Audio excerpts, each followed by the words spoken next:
Calypso, by David Sedaris, Little, Brown, 272 pages, $34.99. Little, Brown, David Sedaris, author of Calypso, Little, Brown, Ingrid Christie. If you're ever lucky enough to be invited by David Sedaris as a house guest, it is advised to keep any ghost sightings or dream talk to yourself.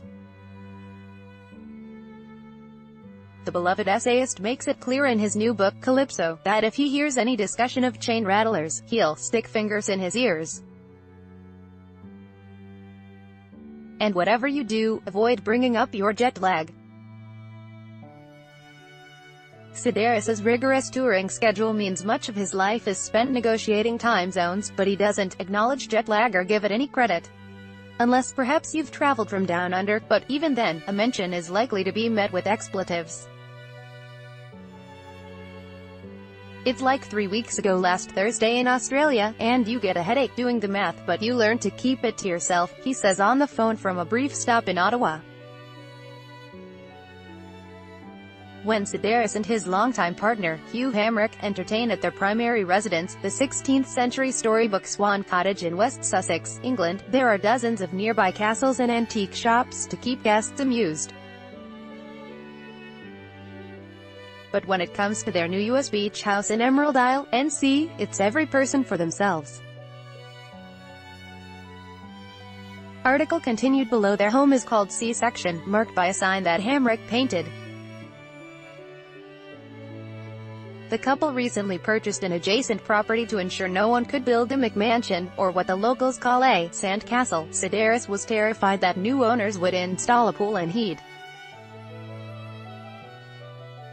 have to endure rounds of Marco Polo. The water game may be annoying, but to hear Sedaris yell out its name is a delight. They haven't decided what to call the house yet.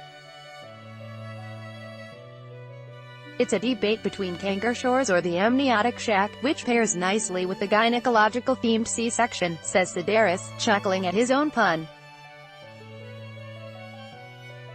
Calypso, which reveals Sedaris's more introspective side, hinges on a family vacation at C-section. On the surface, life is idyllic. Communal dinners, rounds of the board game and the kind of lazy beach talk that Sedaris adores. Emerald Isle is surrounded by wildlife, but it's the fierce snapping turtles, in particular, a hideous one with a deformity on its head, that captured Sedaris's imagination. After he had an egg-sized fatty lymphoma excised from his own side, he matter-of-factly describes in the book a plan to feed the tumor to the turtle as a snack. Although his plan is slightly derailed, Sedaris is still enamored by the reptile's voracious appetites, recommending YouTube videos that should be avoided by those with queasy stomachs. The trip marked the first time that Sedaris, his 3 living siblings and their father vacationed together since their beloved mother, a charismatic scene stealer whose dinner-time drink slowly turned into riotous encounters, died from lung cancer in 1991. The purchase of C-section also followed his sister Tiffany's suicide in 2013. Despite Sedaris's disdain for ghost stories, he recalls how both appear to him in his sleep. Not as spirits, but more like check-in visits. The essay, Now We Are Five, uses the framework of their family vacation in which to talk about his sister's troubled life and their 8-year estrangement. After the piece was first published in The New Yorker, Sedaris heard from others who had lost members of their family to suicide, and anticipates Calypso will inspire similar conversations. A week after the book's release date on May 29, news broke about the suicides of fashion designer Kate Spade and TV chef Anthony Bourdain. Sedaris scorns the popular belief that depression can be cured by pulling up your bootstraps and deciding to be cheerful. It's amazing how primitive people's thinking is around that, he says.